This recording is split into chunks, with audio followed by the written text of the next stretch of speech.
During my second pregnancy, I discovered a diastasis recti. So in my recent postnatal recovery, I've been working on healing and bringing my abdominals back together. So I'm going to show you what my daily diastasis recti exercises look like. I'm Sara Haley, and as a busy mom of two, I'm constantly trying to balance what I love, my career's passions and interests, with who I love, my friends and family. Here are some of my tips and tricks for keeping life healthy, fit, and fun while trying to balance it all. I am not a doctor or a physical therapist. However, I do specialize in pre- and postnatal exercise. So I've definitely seen a diastasis recti before, and I've definitely helped some people work through that. But I've specifically spent a lot of time on healing my own. And I actually go to see a pelvic floor specialist who helps me with this as well, because I like to have a second set of eyes on my injury, let's call it, because it is. And so there's 3 exercises that I try to do on a daily basis. Now, I'm going to keep it real. Do I do all of these exercises every day? No. Do I try to at least do 1 out of the 3 every day? Yes. And when I can fit all 3 of them in, I consider myself a rock star.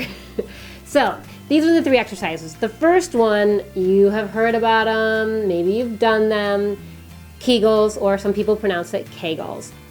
Now, in case you don't know what this is, I actually have a video about it, but a Kegel is you contracting the deepest, most inner pelvic floor muscles, which is why it's kind of a difficult thing to do.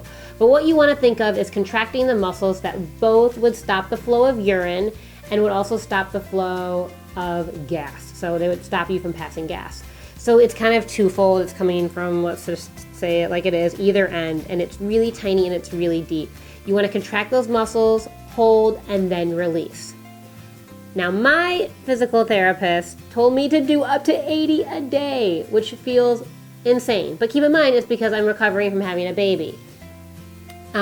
So there's no way I can do 80 in a row. I mean, it's just, I either forget about it or I fall asleep or, get distracted by my kids. And I say fall asleep because one of the best times I've found to do Kegels is at night, particularly because it does help me fall asleep. But you can do them anywhere, anytime. That's kind of the best thing about them. So Kegels is the first thing that I try to do every day. Do I know if I get to 80?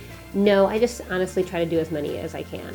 The second exercise that I try to do on a daily basis in some form or another is what I've nicknamed interlocking your TVA. Your TVA is your transverse abdominis. It's the deepest core muscles that are separated when you have a diastasis recti.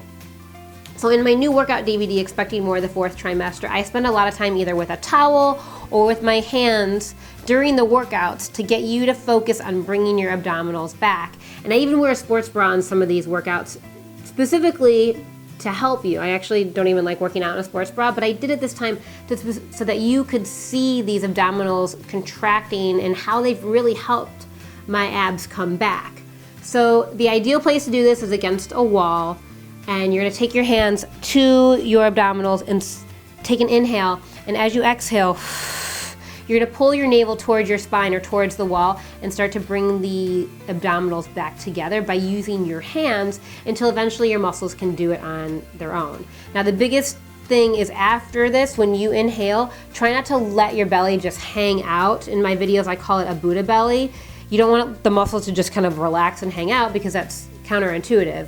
You're then spreading everything back out. You just want to come to a nice neutral place that you can live in. 10 of these a day is great. If you can do 20, better, but really that's about it. And this last exercise I call wrap it up, and you will need a towel.